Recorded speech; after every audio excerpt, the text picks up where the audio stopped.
Hello, ladies and gentlemen, welcome back to the show. This is Jenga Njero. Now, today we have the Matchmaker show, and you understand the protocol here. Any other time we have a man on board, the man must be looking for a woman. In the same way, when we have a woman on board, that woman must be looking for a man. And because today we have a man, I will tell you the kind of woman he is looking for. But before then, if you're watching us for the first time, this is the Matchmaker show. We help men and women to get matches. And the moment they get the right ones, they meet their destinies. So you're not lost if you're new to the show. Subscribe, like the video, and don't forget to leave a comment. Also, the contact of our guest will be on my Facebook page at Jenganjeru. So you can follow Jenganjeru on Facebook so that you will be getting these updates in real time. Our guest on today's show is a single man in the UK, and you could be asking yourself, why is he single at the age of 51? What is he looking for, and what kind of a woman is he looking for? Now, our guest on today's show is Paul, and Paul is one of the men who have seen it all in terms of relational quagmire, in terms of relationships, in terms of betrayal, in terms of double closing. He was closed by the wife because they went together to the UK. Of course, they went for greener pastures, but all hell broke loose the moment they arrived there. It happens that in most cases, there is a notion that African men or African men who are living in Africa have such levels of, what do we call it, chauvinism, patriarchy, authority, leadership. You know what I mean. Like, you have a lot of authority as an African man if you're living in Africa, but all of a sudden that authority is clipped. The wings of that authority is clipped, or the wings are clipped the moment you close the borders to the UK, maybe to Europe, or even to the US, to Australia, to Canada, name it. And it happens because the law is different from what happens in places like Kenya. For example, in places like Kenya, an African state, patriarchy is paramount. The authority and leadership of a man is non-questionable or unquestionable. It is final. It is absolute. It is complete. And the man is regarded to very high levels of esteem. Yes, it happens in other parts of the world, yes, but again, to some extent. For example, it is very, very, very uh, un-African, for example, for men and women to share the same responsibilities. Like, you will rarely find an African man cooking, cleaning, washing clothes. And if he does that, it is not that it is a routine. Maybe the wife is not feeling well, or let's say they have just decided to show some romance. The man has decided to help the wife. Things like that can happen. The man can also cook for the family once in a while, but it cannot be a shared responsibility in Africa.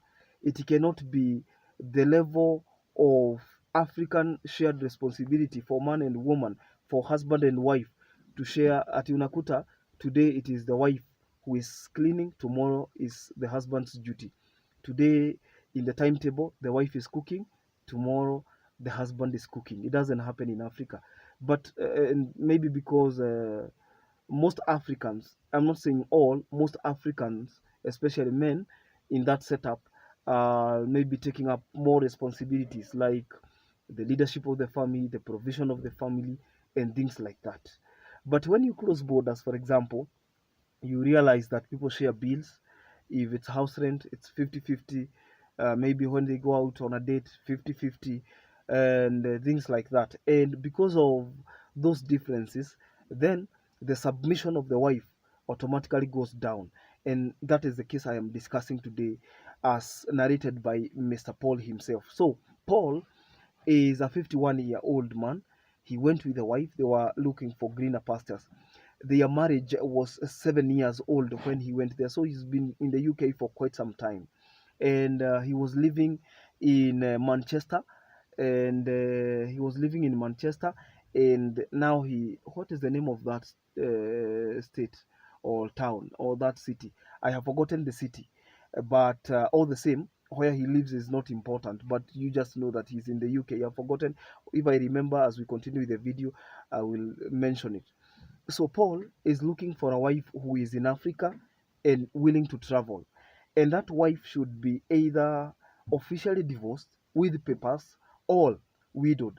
Because what happens is that most of the time, people who have been casually separated have a higher responsibility, or they have higher chances of getting back with their exes. These are not my words, these are Paul's words. You know, I'm his spokesman today. And he's looking for a woman who can travel to the UK so that they can live together, because he's not planning to come back to the country. The moment he went there, he says that he saw the epitome of betrayal. The man who had, for the last 7 years in his marriage, provided everything, cared for the family, and they decided to go out and explore possibilities. Because, you know, sometimes you want to go out there and dare. You want to dare abroad. You want to go out and make a living. You want to go there and make your dreams come true. Sometimes it is wisdom to realize that your dreams cannot be fulfilled from where you're seated. So you have to walk out there and make those dreams count. So that is exactly what he did. But unfortunately, it didn't materialize because the wife became nonchalant, became a don't care, and the wife even started cheating. And you see, sometimes I like listening to both sides of the story. So we were able to communicate with the ex wife, who moved on, in fact, and he's requesting, the man, he's requesting for somebody who has official divorce papers, because they have officially divorced with the wife. The wife was able to tell me that, you know, she couldn't, how she was brought up, they were not brought up in a 50-50 arrangement. So her submission had to go down if the man's ability to provide was to go down. You see, when you live in a place like, let's say, a middle class estate in Nairobi, give us examples of middle class estates, maybe Kasarani, Kahawa Sukari. Kahawa Sukari is in Kiambu. I'm just giving an example. Maybe Buruburu, places like that. Donholm, some faces of Umoja. You know what I mean? And if you are probably in a middle class estate, the cost of a house, probably for somebody who has a family, let's say a two bedroom apartment, we range anywhere from maybe the cost of a two bedroom apartment, we range anywhere from maybe 18 or 15,000 to 30,000, 18,000 to 30,000 Kenya shillings per month. Okay, and the converse is is, uh, is ironical when you go out there, because in places like the UK, in places like the US, I've interacted with those people. They will tell you that such an apartment will be anywhere between maybe $1,500 to $3,000, maybe even to $4,000, depending on where you're living.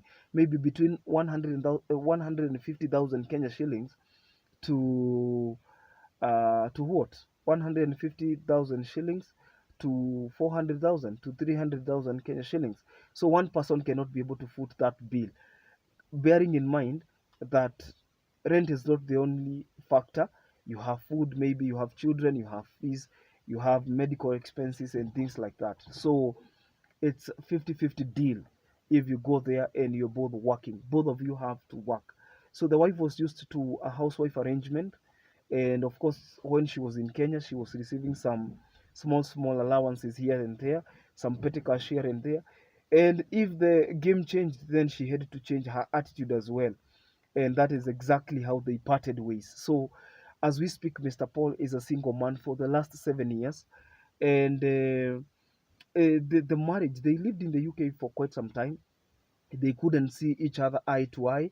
They were living in the same house, paying bill. Like wewe bill, wakati wa bill ukifika, unawekelea pesa yako hapo, mwingine anawekelea yake hapo, mnalipa. You're not talking to one another. Now the kids are big, so you could be asking yourself, I want him to give you the detailed story. So I want to go directly to what kind of woman he is looking for. But before then, if you're watching us for the first time, I said again, this is the Matchmaker Show. We help men and women to get matches. If you're new here, you can subscribe to this channel, and it is free to do that. Also, you can like our videos, and in the count of 3, 2, 1, you can confirm whether you have subscribed. Just scroll, check whether you have subscribed, and also add your subscription and join this matchmaking family. Yes. Now, He's looking for a woman who is between the ages of 45 and 50 strictly, because he doesn't want to add more kids. You see, if you have your own children, it will be an added advantage, because you will not have the need to add more. But probably you can adapt or adopt one. You can adopt a kid together, and maybe raise the kid. He's open to that, but he's not willing to sire another kid. He says he doesn't have any medical complication. He is a permanent resident, and he comes back home once in a while. So the last time he was here, excuse me, I have to disconnect that so that we can finish the video, and then I'll be able to pick it once we are done. So he comes home once in a while. The last time he was here was 2022. After immediately after the general elections, he was here in the month of November, and he went back. So for maybe 1.5 years, he has not been able to come to the country. But if he wants to travel, he can travel. This is the juicy part. If this woman will tick the boxes of a God-fearing woman, a woman who is decided, a woman who is, and God fearing in the sense that the woman will be submissive. Because you see, you cannot go to the UK and sit down. It is good to enjoy the privilege of marriage, but marriage is hard work.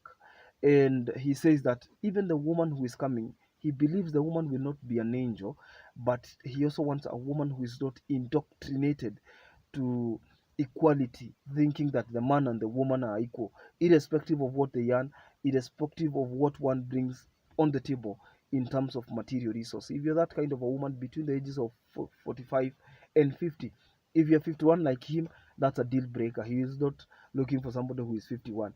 And this person should also have 2 kids maximum.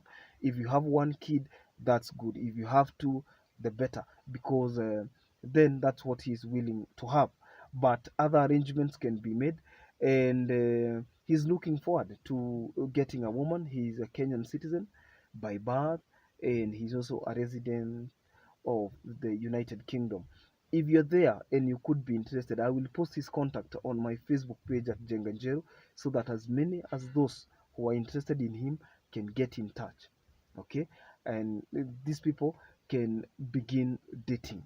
So, with that said and done, then we can only hope that he will get a good match from our show, because again, we said that this season 2, we will do our very best to ensure that we match as many as we can, as many as those who can approach our desk. And I told you, if you want your story to be aired, you can contact our office on 0712 997 660. That is plus 254 for those who are out of the country, plus 254, that's the country code, plus 254 7 0 plus 254 712 997 660. And you will either get in touch with Liz, Alice, or even Tony.